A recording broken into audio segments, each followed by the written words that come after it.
been such a long time. We really have not seen each other, right? Right. We have not seen each other. We have not worked with each other, and we've known each other for a long time. Am I right? Am I right? Are you there? I think you're probably. So can I say how? Come on, say be very, very candid with me and feel good. So for those who don't know, Leo Gilling and my mother, Ellen Chin, are very, very close. Mrs. Linda Coy Gilling. No, she's Gilling Coy. I always call her Miss Gilling. And I said, no, her name is Coy, her name is Coy. I have to keep remembering that. But they're very best of friends. And so with teachers college and you can tell the people them say you grew up in my hand. How was that? You can tell them. Grow up. God. Grow up. So yes. So yeah. I'll leave it at that and I'll say it's good to see you. And I've seen you grow over the years. It's nice to see how you develop. I see you, I watch upon, I've seen probably 2 or 3 of the plays that you've been in. And I was very proud when we leave there in that night. So we know somebody were an actress or actor really. And you played an old woman one time on one set in Los Angeles. Remember that? Oh, that's so. An old man with one big body. Yes. Yes, that would have been Which Way Is Out? Which Way Is Out? Is that what it's called? It's been a long time, you know? Yes, I remember it. There was another young lady on the set that she was pretty good too. I forgot her name. Yes. That's a good play. Yes. All right. So how have you been in the terms? I'm asking this on the basis of you've done 3 years as a Global Jamaica Diaspora Council representative. You know that I did 2 years in my time back in the days, right? And so, how have you been? How did that work? How has that worked out for you? I think that overall, my grade for how it's been working out would be an A+. I have learned so much. I think I've contributed so much. And so for that, I think it's an overall win. I will agree, though, that what I anticipated going in is not what it was. That's nothing new. So my temperament had to switch immediately. Like, it's so interesting. You go in with one thing and you think, yes, I'm going in and I'm going to make a change. I'm going to make a difference. And this is what I'm going to do. And I have these ideas and I'm going to do this. I'm going to do this. This is what you need to do. And, it's a humbling experience because you hear, the experts who are in the ministry, they're like, all right, calm down. That's just, to me, right now, I am just setting the pace now because more people know what you do and so forth.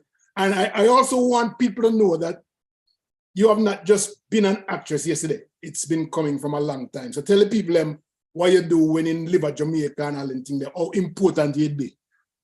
Hey, so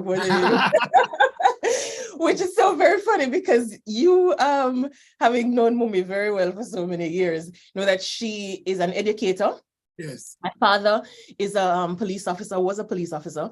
And so I grew up in a very traditionally strict home. Yes. And so for me to tell my mother that I wanted to go into film and entertainment was quite next. Crazy, don't. So what the hell? What? Yes. I'm going to stay at school. Yes. I had to literally call my sister, Roxanne, and I said, Roxanne, this is it, and thing. You can't come on the phone with mommy with me. And as my protector, as she always is, and I am hers, we both went on the phone and said to mommy, and her response was kind of like,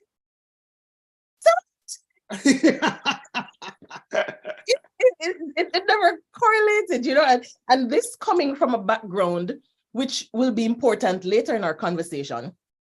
At 17 years old, I joined the United States Army. I joined the United States Army because I had already finished all my prerequisites for college, and they refused, my university at the time, Wayne State University, big up on yourself, they refused to have me come join on campus because I wasn't yet 18 years old. So I was literally sitting there. And I said, all right, what else can I do in the meantime? There was nothing else. I'd done all school. I'd finished ahead of time. Again, because Mummy is an educator, right? So she done maps it out long time. I'm done. This is okay. What's next? And so while in the interim, while waiting for school to resume, my, again, big sister, a friend of hers was married to a recruiter. And in the conversation, because daddy is very, police and ex-soldier himself. So we had the conversation and I was like, yeah, I think I want to do this. And so I joined the United States Army and I served 8 years. I did 8 years. It was that long? I didn't realize it was that long. It was that long. Much of the years, I left active duty and went home to Michigan as a reservist. Okay. And so a lot of that time I was able to then, they trained me as a nurse, actually, in the Army. Okay. So when I came out as a civilian, I was able to then transition into a nursing role. I went back to obtain my advanced degrees and as a civilian. That's what a degree, no? What a degree, I mean. That's so funny. It's so funny because people think all the time, you probably will believe this, but because you know me. But a lot of people, they think, they hear, I'm an actress, so they assume that I am, you didn't go to school. No, they do think that too. They do think that. They do think I'm an airhead. And they also think that I am pompous. You know what I mean? Okay, and the truth is I'm actually a very shy person. For people who really know me, they really know that I'm actually pretty quiet and I am actually pretty shy. But the difference where people get it misconstrued is that because I'm super smart, and I'm not saying that to toot my own horn. I really, you're braggy. Yeah. You know what I mean? It is just what it is. And because I am smart, I have opinions. So when you speak to me and you engage me, that's my dog Nala in the back. When you speak to me and you engage with me, if it's something that, interests me, I am, talkative and I'm opinionated. Yes. But I know this. I know that. So anyway, the point was that I went on to, I'm currently actually in a doctorate program. I'm a doctoral candidate for a Doctor of Nursing Practice. It's a DNP is what it's called. Okay. And as a nurse practitioner, you get to prescribe, you get to treat, and you get to manage patients. And my specialty is in psychiatric mental health nurse practitioner. Excellent. So you make me prouder. Thank you. So when I call in my home, because by now, Mommy and Daddy, they have, they've accepted the whole entertainment lifestyle. So they're like, they're kind of getting the only reason why they do that is because you mix it up, you have this and you have that go on. You have the job go on, you go to school, and then you do your entertainment, right? So that's okay, right? Deal with this. I can deal with this. And now to been adding the philanthropic and community side. That's huge, right? So it's not just the singular focus for you, but rather a development of several different goals that you want to reach. And it's really nice to know. And I'm glad that we get a chance to talk about that because, though people see you, you don't want people to go away thinking, just because she said this, they fill their heads with a particular focus, and that's all you are, So I'm glad we're able to talk about that. Yes, actually, I thank you for that because, I see it all the time. I feel like, what does she know about? What does she know? Like, what could she possibly know? And because we love laughter, because, Mommy love laugh. So I grew up in a laughing household. My dad is super funny, even though he's in security. and, you know, that kind of field, he's actually pretty funny.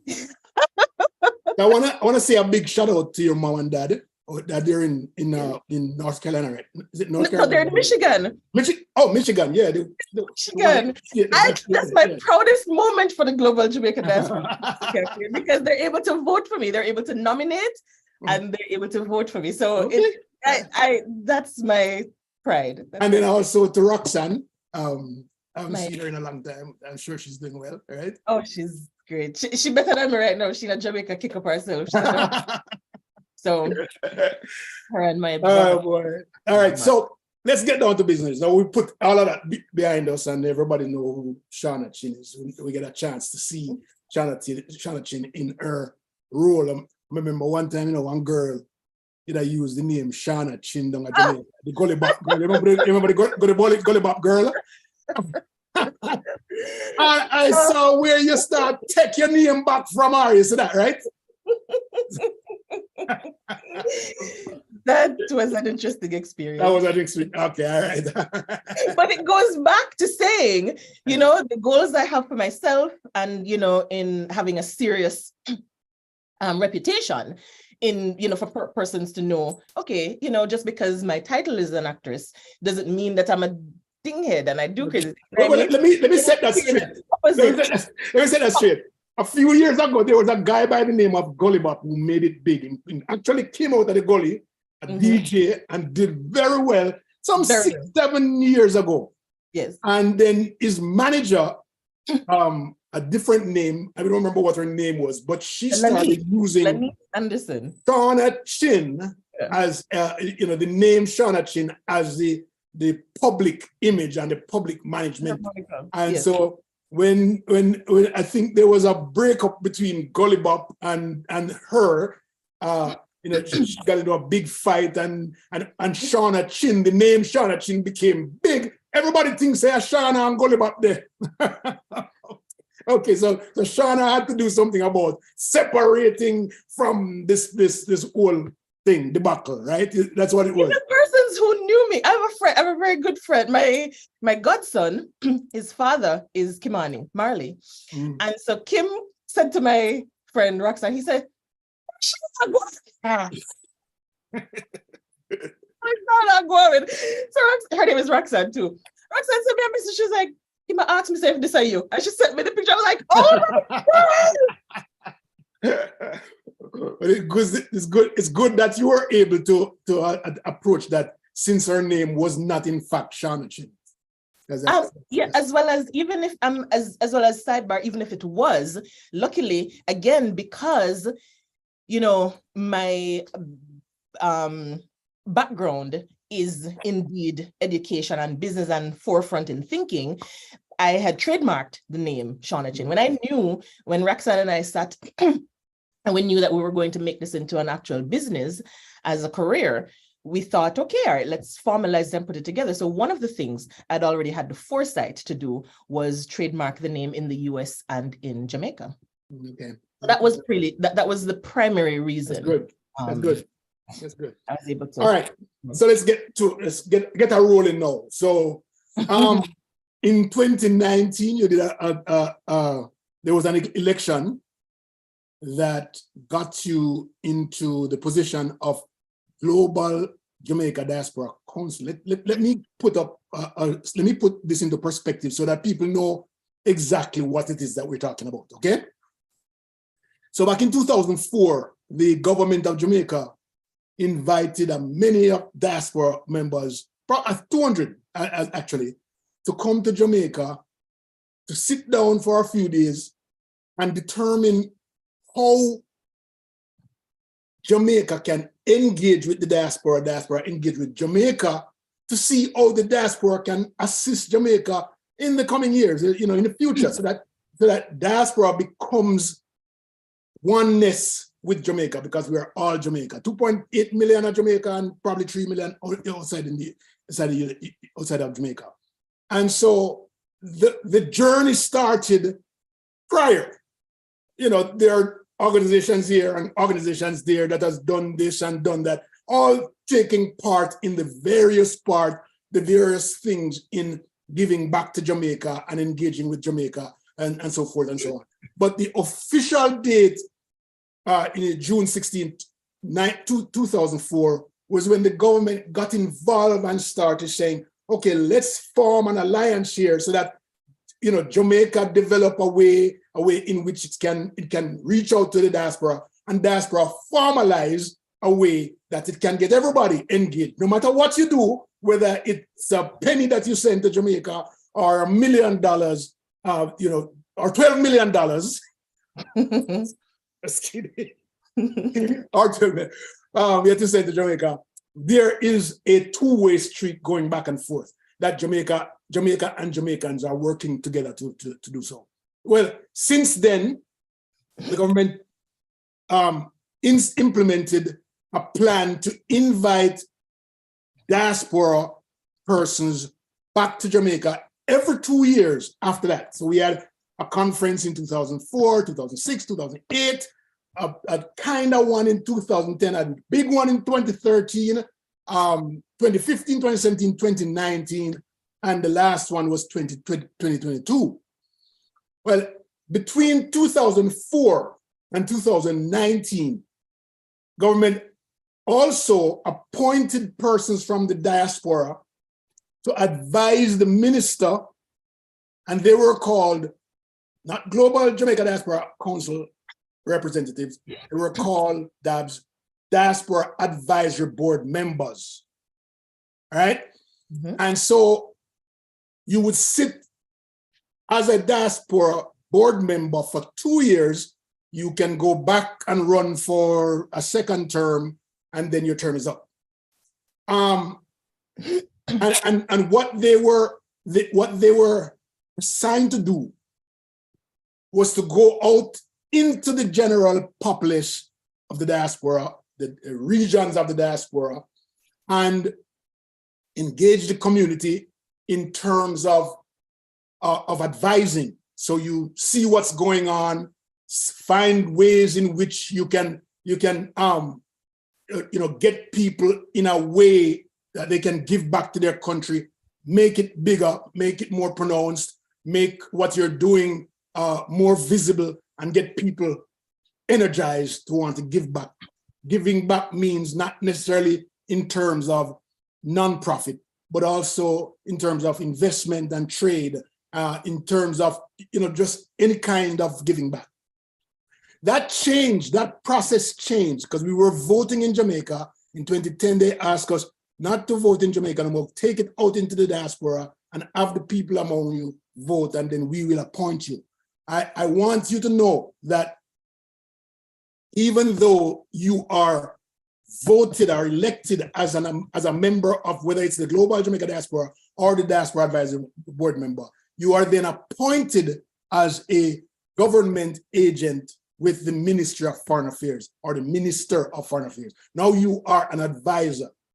Now, tell me in your role, what is your role today with the new Global Jamaica Diaspora Council? What is your role, and what is the role of the other 28 members? Can you answer that? Okay. So, and thank you for the preface. A portion that I wanted to clarify and emphasize. You said that when on the advisory board, you were government agents. Is that what you said? You are, in fact, by U.S. laws, you are. Yeah, the way the law states in America is that if you are from the America side, if you are appointed, given task, whether it's verbal or written, and you are a member of a jurisdiction outside, you're given those tasks or given that appointment outside of the United States, then that country that you belong to, that you are working for, you are now, from the US perspective, a government agent. That's official by the State Department. Okay. No, I'm not saying that Jamaica says that you are. Whatever Jamaica says you are, you are. But from the United States regard you as an agent. Okay. Government. So I just wanted to make a conversation on that particular point, because it is the root of why I operate the way I do. Okay. Here in the Yeah, it's very important. It's a very important point that you make, because in addition to going back again to another thing that you pointed out was in the role on the Diaspora Advisory Board. One thing that I wanted to add was that in that framework, you also had the main advisory board member, but there was also an alternative member. Absolutely, yes. I served 5 years. From 2008 to 2013, I served as a Diaspora Advisory Board member, alternate. Absolutely. So, which was going to be my third point that I added to say, I wanted to add to say, the reason you're key in this conversation is because you served on the diaspora. Yes, yes. So we clear that up. So those were the only three things that I wanted to say based on what your preface was. The reason I wanted to point them out is because they're going to be so key in our following conversation so that people can understand why I have the position that why I have my position on the matter. Yes, yes. All right. So in going through those points, then my answer then is now to you regarding what my role is on the Global Jamaica Diaspora Council. It does not have a framework where there's an alternative. Right. Just one. Just one. One dege. One no more. It also says that I guess your TOR also says that you can build an organization around that single leader, right? Thank you. Because that's also almost illegal for you to do that. You're a government, you are an advisor to the minister who you only report to. And the minister is looking for words from you, not for you to go out and form an organization, a separate organization, to compete against the rest of the organizations that are out there too, but rather to formalize it. Well, let me stop talk. You talk. Yes, the formalization, I know. And let me start off. There's a lot of prefacing. The reason there's a lot of prefacing is because I want persons to really understand where I'm coming from. I don't want to just speak and say, because my word isn't law. Yeah. All of these things can be managed. All of these things can be changed. All of these things aren't set in stone, you know? So it's important for persons to understand that it's a dialogue that I want. Yes, I don't want to appreciate that. Come on. You know, I want to have the dialogue, but in order for you to have the dialogue, people, they just yell at me. They want what they want. The good thing is that you are talking to someone who understands the process. It's okay. Right there, you ball it after me really doesn't change the price of rice in a China. No. Like, and I have to operate within the framework. I mean, it just is what it is. Yes. You know? So in saying all of that, then, the primary focus that most persons are frustrated with the role of the council is, the Global Jamaica Diaspora Council, or GJDC. It doesn't have any teeth, what is it? But that's not our function, though. We're not meant to implement. No. We're meant to report, understand, and represent the minister, right? Yes.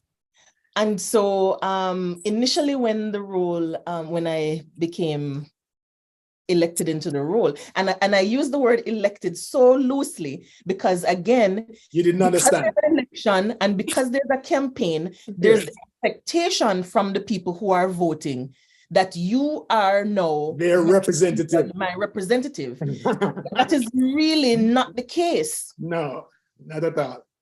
The true reason for the election is because, in prior diaspora advisory boards, in prior diaspora advisory organizations that existed,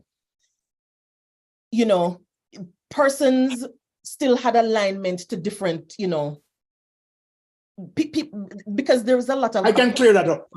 Back in the days, we used to vote in Jamaica, which makes a difference. Once you're voting on the US soil, it makes a big difference. So we used to vote in Jamaica and then come back to represent. But nobody never know about us, right? And so what would happen, what has happened now is that we're voting on the US soil or any soil, Canada, whichever soil, we're voting, and people are expecting that we now become the government official to represent the public, and it's not true, because what happened after the election happens is that the minister appoints you, whether it's official in writing or you just go to a meeting and you are now the advisor to the minister. That changes everything that you just voted for. So we get what people vote for you, and we get excited and think, the advisor role does not represent the people. It represents the government of Jamaica. Did I say that right, Shauna? Yes and no. Yes, in the fact that the basis of what you're saying, we're not representative. But even the part where you're saying, repeat the last part you said about representing the government. Okay, so you're representing. So you're an advisor. You're a direct advisor to the minister on diaspora matters. Yes, exactly. That's it. No more. That is it. Okay. That is it. Okay, it is no more. It is no less. I don't want to diminish the role and let people think, oh, a pian business either. That's not my purpose. I'm not saying it is nothing. What I'm saying, it's also not what. By right, Shauna, you can just have that role and be in your community and go to various events, look at what the diaspora is doing and make a report and go back to the minister and say, this is what's going on, right? That's your, so all right, so let me ask you this then. What about if you decide that you want to build an organization around the advisor role, right? And you name different people to do different things, and you are the chair of that organization, and you are doing things, putting on events and putting on stuff, and is that your role? I'm asking. So there's a fine line, because the ministry does not dictate how you engage. So the overall function of the Global Jamaica Diaspora Council, or the GJDC role, the overall function is for engagement, deepening the engagement with the diaspora. And the secondary role is in an advisory capacity and advising the Department of Diaspora Affairs on diaspora matters. Mm-hmm. Right? Mm-hmm. Clarify that. Come on. Yeah. Where a lot of the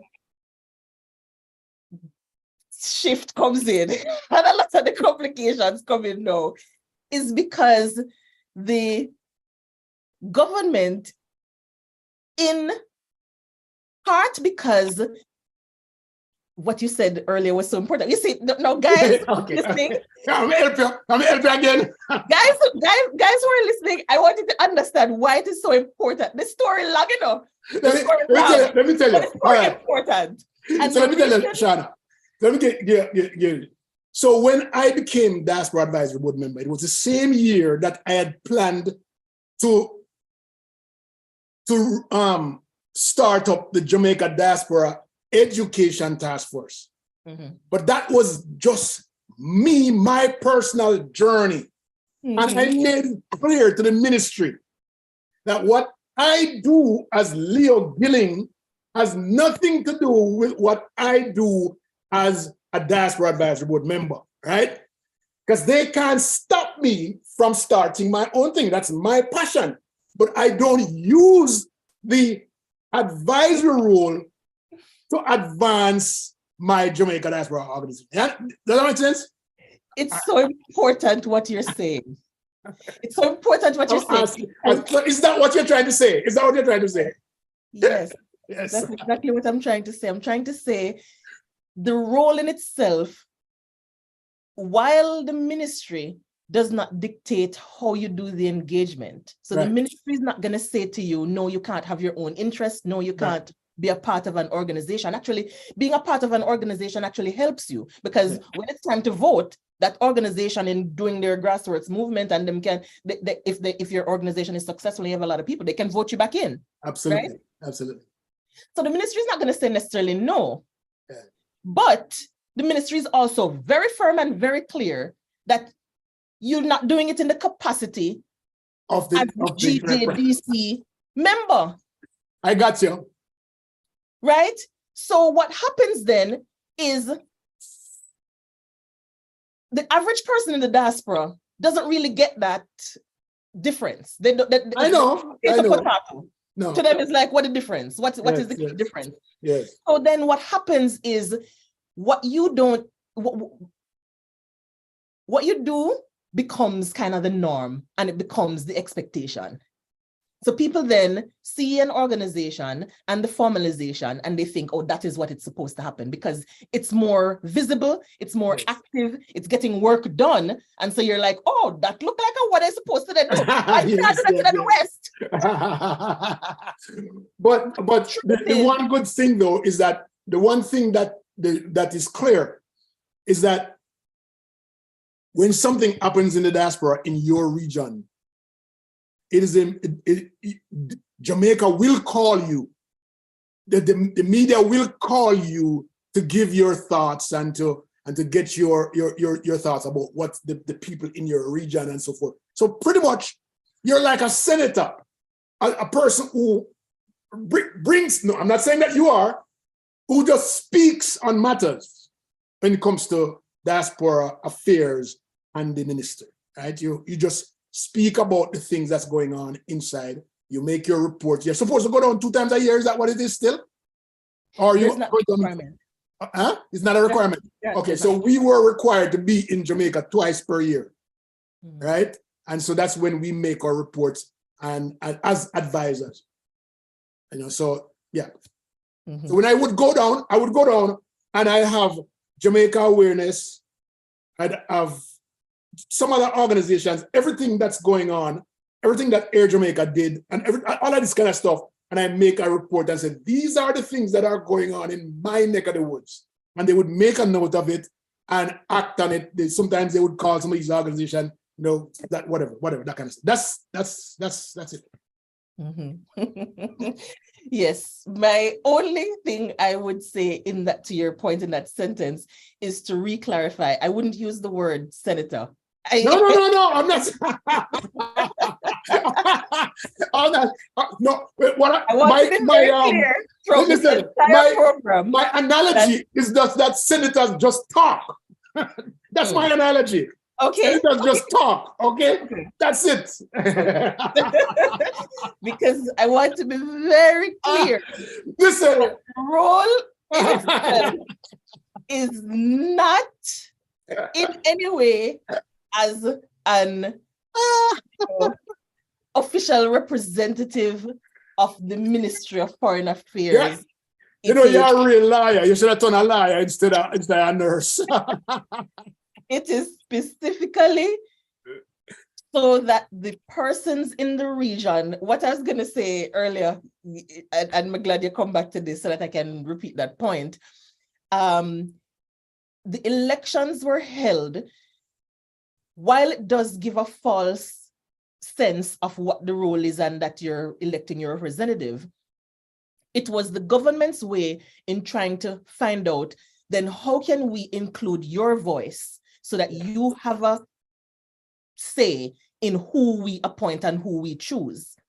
My comment that I'd started before we got off track was to say, in previous diaspora matters, whether it was from, the advisory board or an AJASO or, multiple Jamaican organizations have existed throughout the diaspora. We are very ethnocentric, and we have a natural gift of wanting to give back to our country. That has never changed, right? Diasporans are very proud people, and we always want to give back.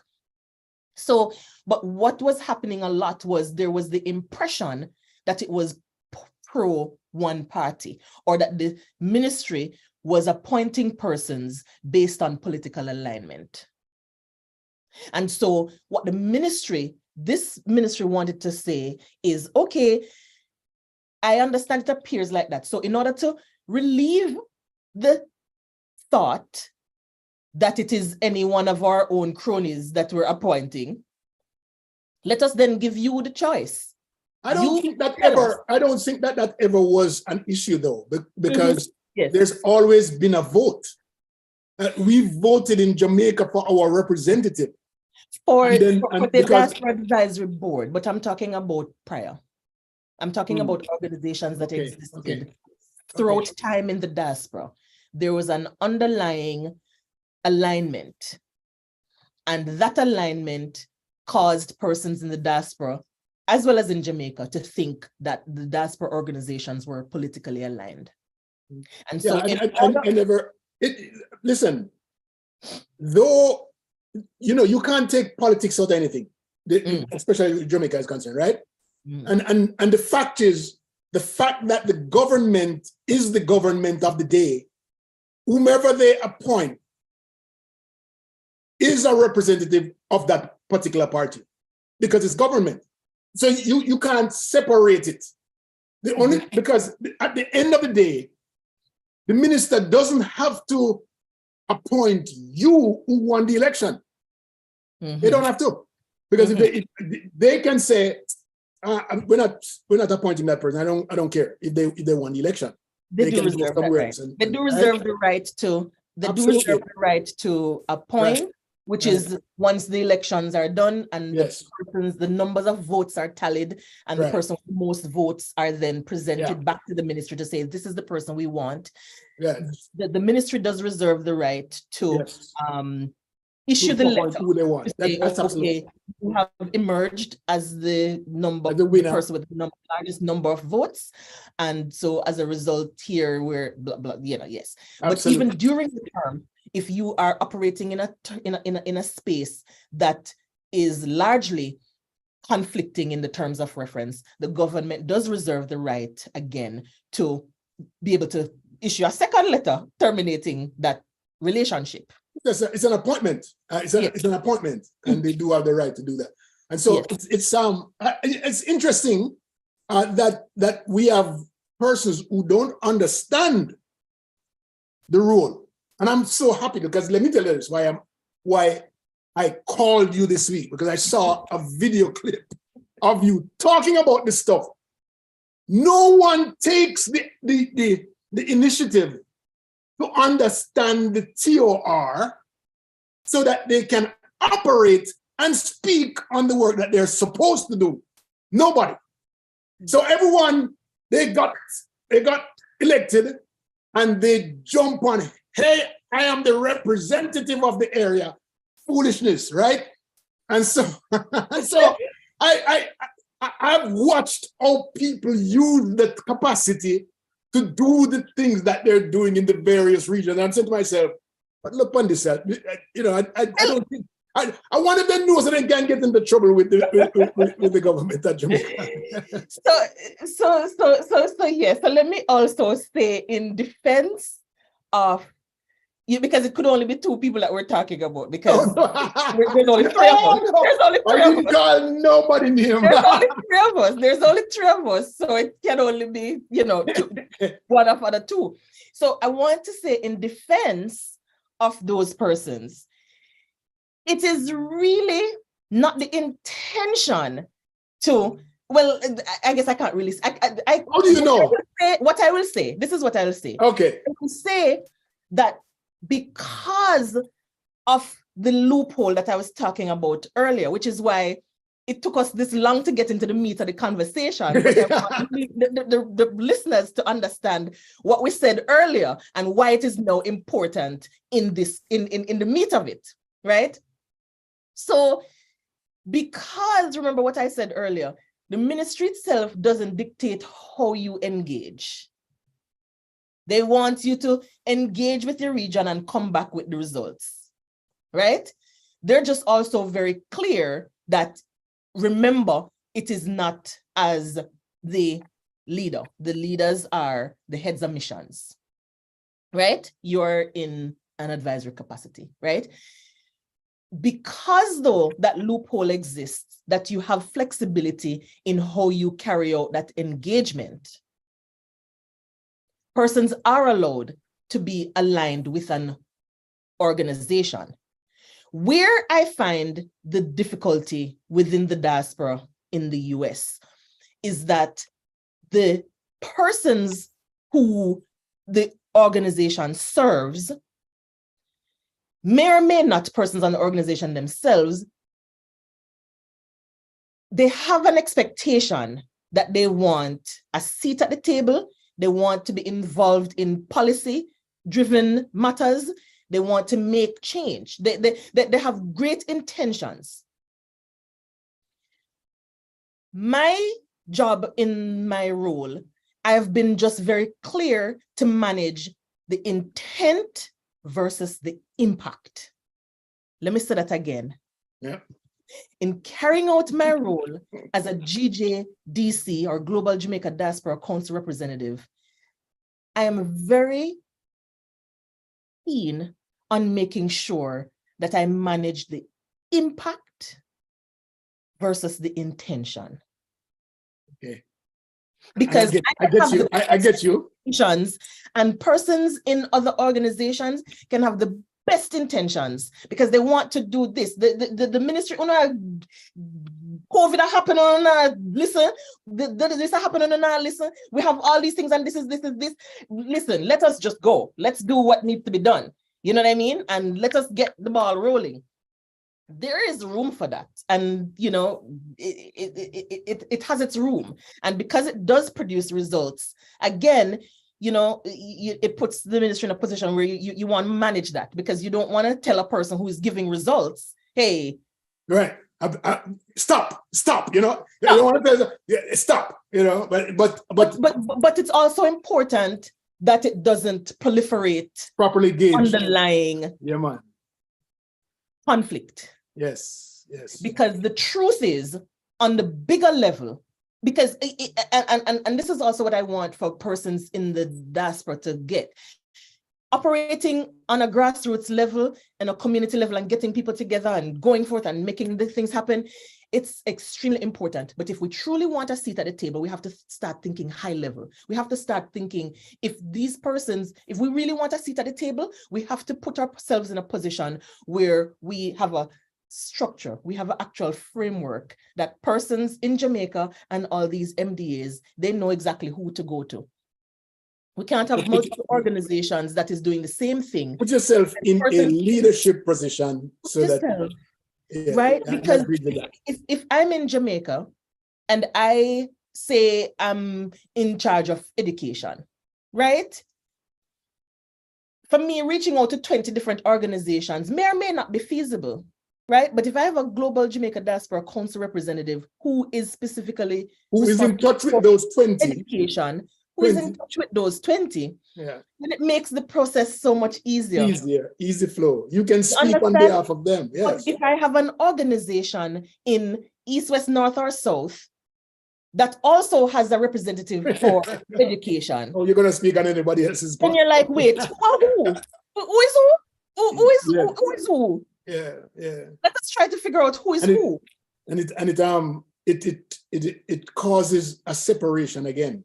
A separation that's... And it causes a separation again, because the truth is, the next person who puts themselves forth after the 3-year term ends for this role, does it have to be from that same organization that you've created? That's true. It's true. And you don't want to alienate persons in the diaspora who are individual to say, okay, well, you know, I'm not gonna go up because I'm not in an organization and I don't have the time to be involved in an organization. I have this. So you know what happens. You know what happens as a result of it, right?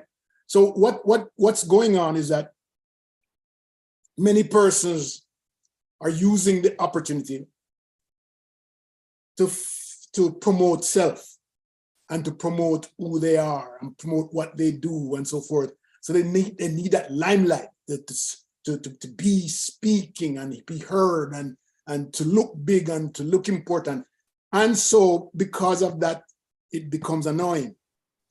But if people understand that giving back means giving of self, and giving back means making others more important than what your position is, then everything will be all right. But there's a dying need for people to want to be, I am Mrs. Important, I am Mr. Important, and that creates a problem.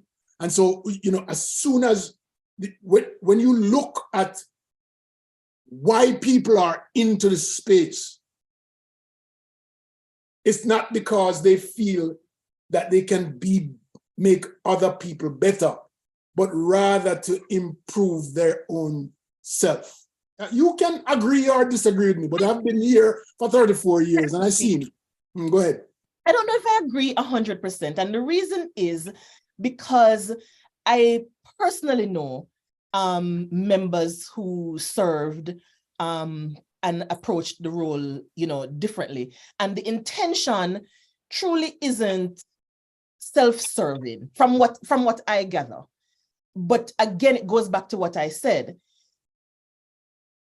Managing the intention versus the impact is really the key. You know what I mean? So if that's your work, that's your role as an advisor. That's what you're saying. And my approach to the role, because here it is, you can have the greatest intention to really just be doing good, and then it has the impact where people think or people assume that you're really doing it because of self-benefit, which really may or may not really be so. Well, people can draw their own conclusion from whatever the impact that you're trying to create. It's who it is that you present out there. It's who it is that you and what you do that make people, when people see what you do, they can think one out of many things. They could think that, one, they might do it for self. Two, they might do it for others. Three, they might do it to promote their image to look like and to be. So people can choose whatever it is. But it's what's inside of you that comes out that make people make those judgments. And so, we can sit here all day long and disagree as to why. But to me, is what it is that you show that help me to determine where you go. I also think that it is really the understanding of the persons who are viewing, the persons who are grading this report card. It also is important that they understand the framework of the role as well, which is why we're having this conversation. Absolutely right. Able to say, all right, because again, to your point, what I am in a position currently where what I've been presenting is no more to the heads of missions. They're the lead. I am just here to support. And it gives off the impact or the impression that the West is inactive. You see? So okay, talk about that. Because one of the questions that came up, one of the questions that came up was, Shauna, I do not know about it. Shauna, I do not know about it. But, why is it that we see so much things are going on? People are using the power to do so much things, but yet you not do nothing. Tell me about that. 1 year. Tell me. Yes. 1 year. Because what draw my attention, because I've had to respond to questions from other persons since I sent out the thing, right? This. What drew my attention was this discussion that was possible out of what you had on the video clip. Okay, so please tell me, why is it that you're not doing anything over there? Why? Thank you for that question. Because also, I was worried that persons would think, because Shauna, I was worried that, we would shy away from the hard questions. That's not a hard question. That's easy. You've been answering it all evening, but I'm asking it directly. Yes, no, I want the hard questions because the diaspora, they want to know. They want to know what is going on. Yeah, what I do. You know what I mean? Yeah. And I want them to hear the answer. You know, I just want to make sure that people understand. Like I said earlier, again, you said listeners, it come exactly to what we get to the story long. But it was important to preface with all those things because it then leads you into understanding a little bit about why my response is the way it is. Yes. You know, and what I'd said earlier is it's a dialogue. Yes. It's a dialogue. Yes. Because me can not get it right too, you know. You understand? There's Absolutely, absolutely. I can make in how I approach the role. Absolutely, because it's not about me. My favorite thing to say is not about me. It's about what's best for the diaspora. It's what's best for the global diaspora. You understand what I mean? So adjustments of the role. I even sent out quite a few messages to say to other key persons to say, help me to see where I'm missing. Help me to see the barrier that I'm missing because I keep saying what the framework is, why I'm approaching it this way, but there's still a resistance and still a barrier. And I'm trying to see, okay, tell me exactly where it is that I'm missing because it's important for me to get this right. Because when I win, no, I'm teasing. Okay. But on a serious note, if I do win, you know, I need to get it right because this is about the diaspora. This is bigger than me. You understand? Which is originally why, if you notice, there was a point in time where I said I wasn't going to run again. I didn't know. Actually, it's last week me find out say I run again because I don't pay attention to the details. I really don't. Because, you know, yeah, that's, you know. I really wasn't going to pack up and say, you know what? Because again, I know it is not about me. I don't have to sit in the seat. You understand what I'm saying? So if tell me why people would say that Shauna not doing anything over here. Why? So again, it comes back to the framework.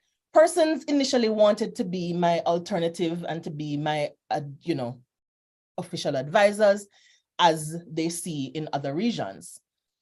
Comes back again to what you and I were talking about in the beginning. I don't have the power to appoint someone as my advisor. There is no alternative in the role. I just don't have that power in my framework.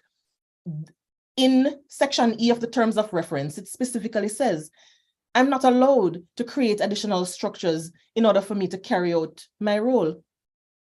If it were that I had an organization before, like you mentioned earlier, you wanted your education task force, right? Which is extremely effective, by the way, congratulations.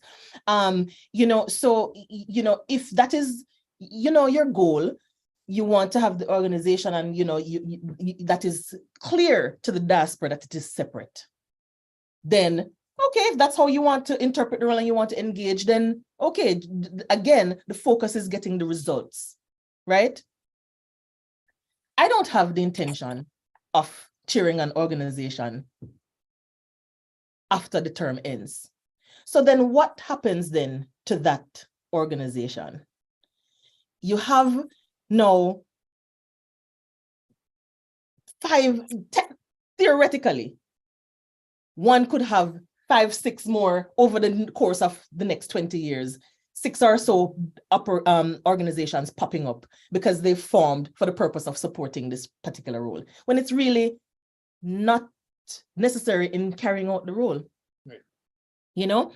So persons were mad at that. I've had persons call me to say I'm not utilizing them as advisors officially. And, such and such have posts, such and such have posts, such and such have posts. And, and I understand their frustration with that.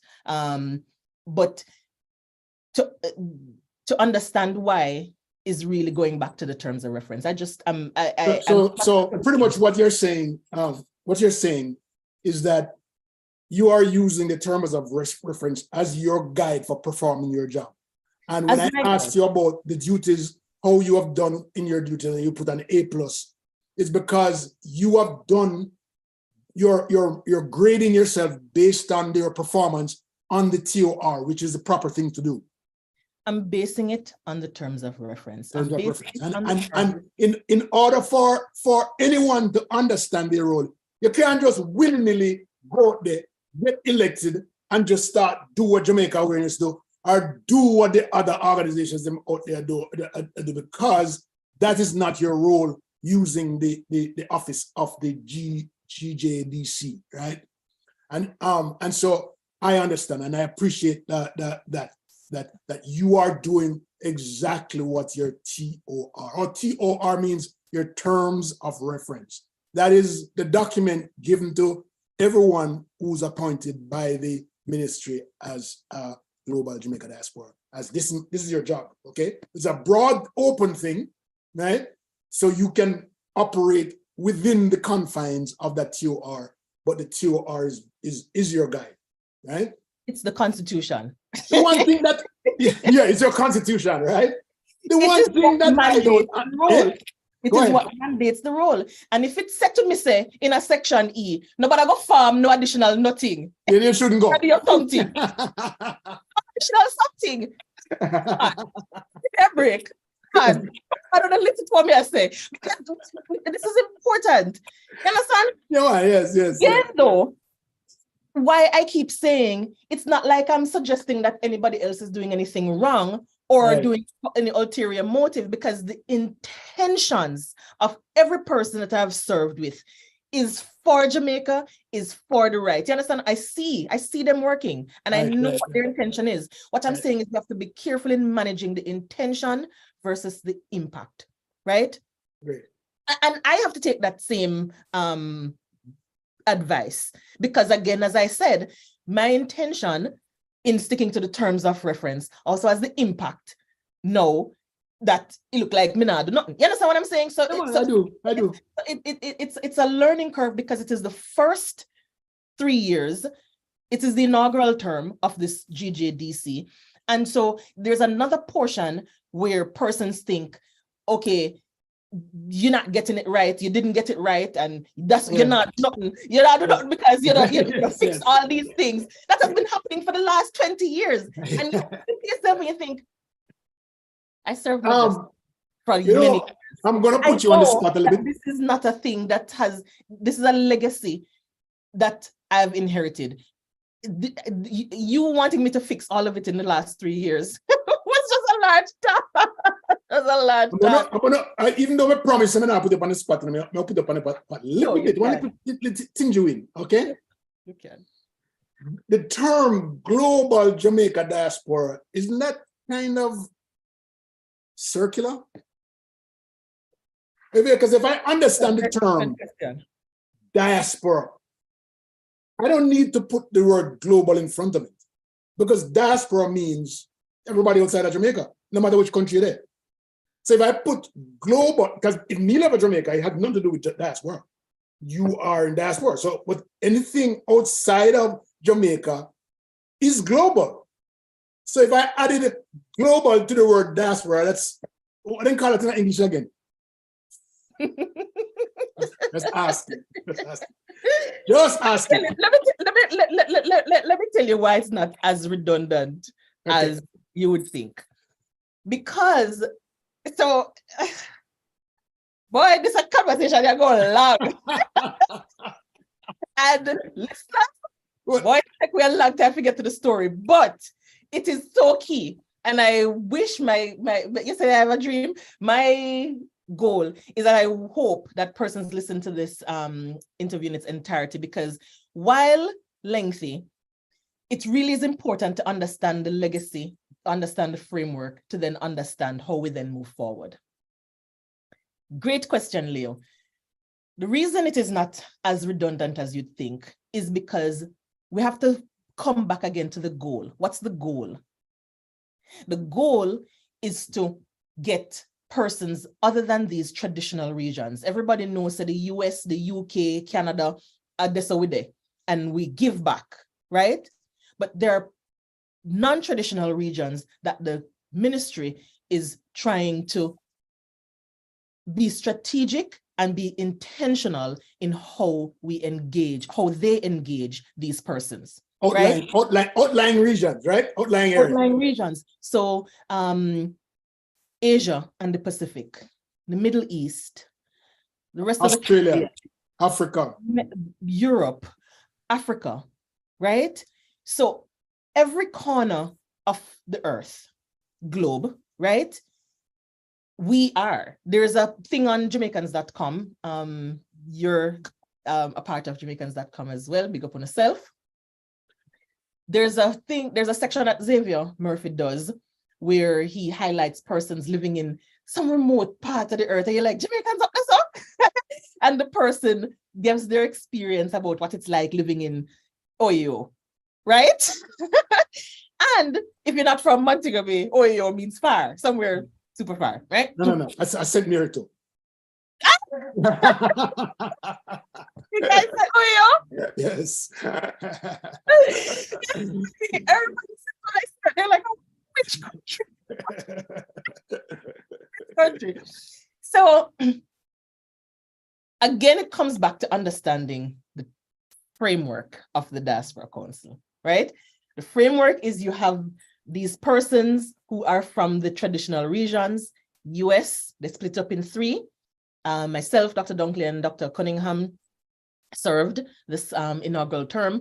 You have Canada, Nyla Gordon-DeCiccio, Yvette Blackburn. And then you have from UK, you have Dr. Brown and Dr. Kevin Brown and Nathaniel Peat. They served for the UK. They split up UK into North and South, right? But you have also, the ministry says, how do we then get the engagement from the wider diaspora into the non-traditional regions? And so persons were appointed from those regions. Again, coming back to intention versus impact. Yes, my intention can be to make sure, say, my region is doing its best and giving forth and giving back to Jamaica, right?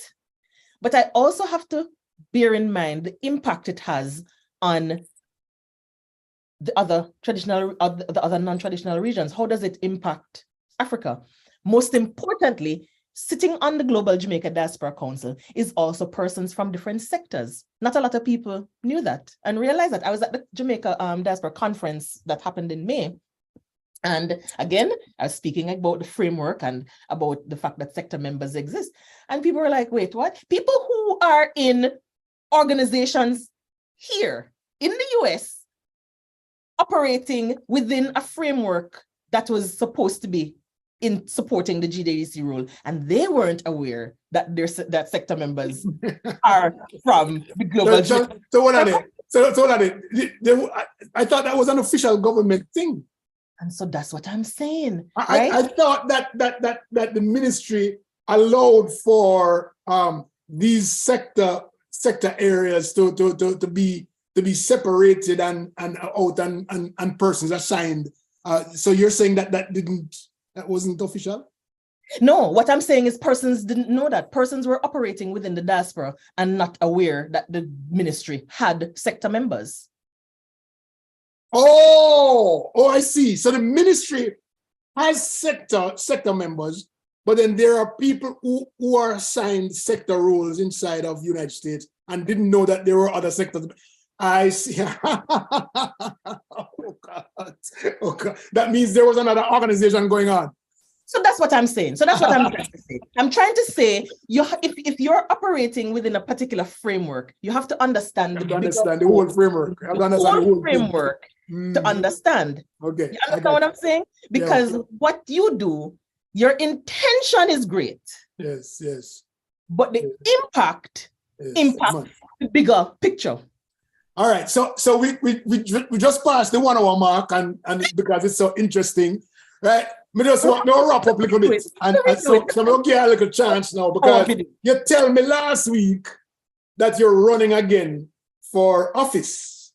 Now, let me see back in the mic. I'm going to look back, right? Now look back in the days and see if me know anybody who went up for second cut. I know that people pass their 2-year mark because something happened, but you might be the first person who went back for second, who's going back for second. Yes, as a matter of fact, you are. Well. Uncle Leo. Well, let me say this. The Global Jamaica Diaspora Council is in itself new. So this was, I served the first term. So anything after this would be the first. You know what I mean? Because right. it's just No, I know, but we did have an organization. It's the same TOR, same everything. There's no difference. It's a little. The reason why I said that is because most people, after they do one term, they're frustrated. They are beat up. They thought they spend too much money during that time to do too many things. Remember, I told you that persons come in looking for a way to become important. And so, if you come into philanthropy and community and you want to make a quick name, if you don't get it within the first 2 years, you burn out. And so I am saying this because I'm appreciating you, not to knock you, but because you were able to go over that spot where people get frustrated, where people run into a black wall and say, me not going no further, man, because me not have enough money. I mean, I've seen people out there campaigning and asking for money to run their campaign. Whoa. Let me say, wait, when did we come to this thing where we're asking money? But I mean, that's a totally different topic. But I'm saying that it is not an easy thing to go past the 2 years because it takes monetary commitment to give back. And some people, if they give their money and their time and they don't see the quick turnaround, they're not going back. And so I'm appreciating you for going that extra mile or even trying to go the extra mile. I did get tired. I did get tired. I did get tired. I'm saying, nah, do it again. I did get tired. But the reasons why I got tired was because I thought I'd lost the confidence in the diaspora because they're like, I do not. And I'm like, but I'm working so hard. I was really working. So, I just was frustrated. I couldn't, I was like, and so I was like, listen, I don't have to be in the seat in order for me to be giving back to the diaspora. So if you want it, have it. Well, let me tell you this. And then persons who, were key said to me, no, we need persons who understand the role. We need persons, to be able to have the legacy information when we hit the next term running to say, okay, how can we push forward? And so that is why I decided, all right, so I'm gonna start right there. I'm gonna start right there because all about people think say to learn is not work, to speak is not work, to represent is not work. And the reason you are on the show today, as I said, is because I found you to be more than anybody else that I have worked with in the past 18 years in diaspora engagement, to actually spend the time to understand the TOR and understand the role and don't act outside of it. We don't find that. People generally just don't take the time to sit down and understand what it is that they're supposed to do and do it the way that they're supposed to do it. And so I'm appreciating the type of work that you spend or spent in learning what you need to be, who you are, who you're supposed to be. I am very, very appreciative of that. I'm telling you, this is the only reason why I call you and say, come on the show this week, because this is very important. It's very important that people see this because it's important. I don't want, it's 15 minutes past. I have to take up the whole of the time today. Oh my gosh. I wanted it to be a quick 15 to 30 minute conversation because I wanted to get the meat of it out. And so So do you think we did? You think we got it? No. Tell me why so I said. We asked that one more time. I still think there's still questions that you know, that's where like, okay, but still, so what? You know what I mean? And so what is it then, my niece? What is it that you feel that is unrepresented today? Things that people are saying that you need to clarify. Give me a couple of them. I think the first thing that I'd want to clarify is back to the framework. We spoke a lot about the framework, but I don't think I actually went into detail in the entirety of the framework. So I touched a little bit on the fact that there were elected members, that there were appointed members from other areas of the regions, and the sectors is what I wanted to kind of get back to. The sector members, there are sector members on health, citizen security, arts, sports, and culture. The list now, through me, I try to race. I'm not gonna remember all of them on top of my head, you know. But I think we understand sector members though, and they're appointed too, right? And all of but them they weren't elected. All of them except the persons in the traditional areas in the US, UK, and Canada. Everybody else is appointed, right? And we have youth council members. That is the part where I wanted to say that we left off. So it's important to understand that in the framework, there are youth council members as well. In the separate of the Global Jamaica Diaspora Council, we have a Global Jamaica Diaspora Youth Council, and they have their own framework and their own structure.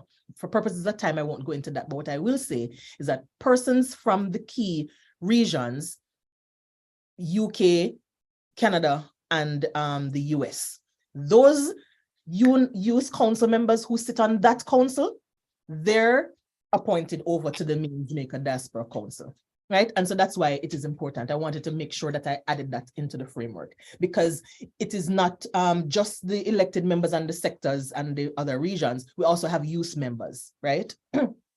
One of the things is in understanding, there was a question regarding why the West doesn't have a youth council representative. So a huge question was to point out that she's not doing anything. She never even appointed a youth council representative for the West, right? Okay. But the youth council is its own election too, right? Is its own election that so you can't appoint a youth person, right? Right. Yeah, but I mean that's always been like that. Back in the early days, we were able to appoint somebody. But, you didn't even appoint a youth council representative. So that a further shows that you're not doing nothing. I mean, there would be lack of understanding though, Shauna. Which is why I'm saying I want everyone to understand. We have to understand the framework in which we operate. And then you'll be able to better understand why I operate the way in which I do, right? The Youth Council representative, we actually did have it's a Global Jamaica Diaspora Youth Council, GJG, whatever, right? GJDC, right? They operate with their own framework. They have their own chair. They have their own framework. Yeah, man. I do know that. But they do have representatives from the traditional regions, UK, Canada, and US, sit on the Global Jamaica Diaspora Council. Those representatives, I have no control over who does that sitting. Their chair, they do their own appointments. I've made recommendations for whatever reason in their framework, that does or does not happen, but it's not something within my control. The other thing regarding framework that I didn't think we cleared up, that I wanted persons to be clear on, is if the government is saying this is the framework that we have done, that we have put together in order for you to work with us, then we need to work within that framework. You can't go into somebody's office and say, okay, yeah, but I want to do something. A very good point is, a good analogy is when we donate to Jamaica directly. A lot of us complain that stuff gets held up in customs, or there's a lot of taxation at customs and you're giving back, and why is it taxed?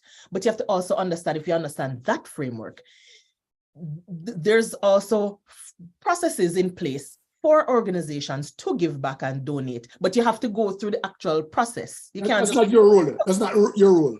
That's a totally different role.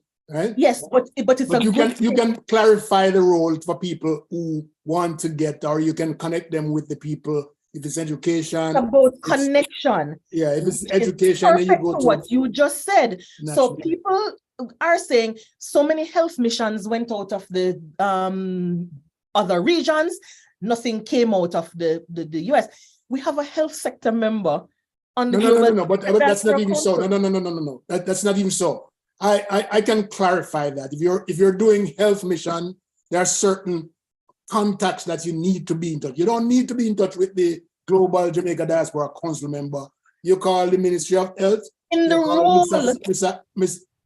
But he or she can give you the contact information for you to do I that. can give the If it's contact. education, you go to National Education Trust, Alatoya, and I mean, in fact, those are the only two non-profit organizations that are set up: the health sector, the health and wellness, and also education, and that's it. But yeah, no. And it does not have to be through a Global Jamaica Diaspora Council representative. No. I can give you the information, Yeah. right? And my job is to make sure in a part of deepening the engagement is making sure that persons are aware that that they have the access to the information, right? Yeah. Another key portion of deepening the engagement and how I've approached deepening the engagement is I want to be in the role, the person who gives you the information and deepens the engagement to tell you how this is happening, where this is happening, how you can figure out and navigate, right? But it also doesn't mean that you have to be in my Rolodex.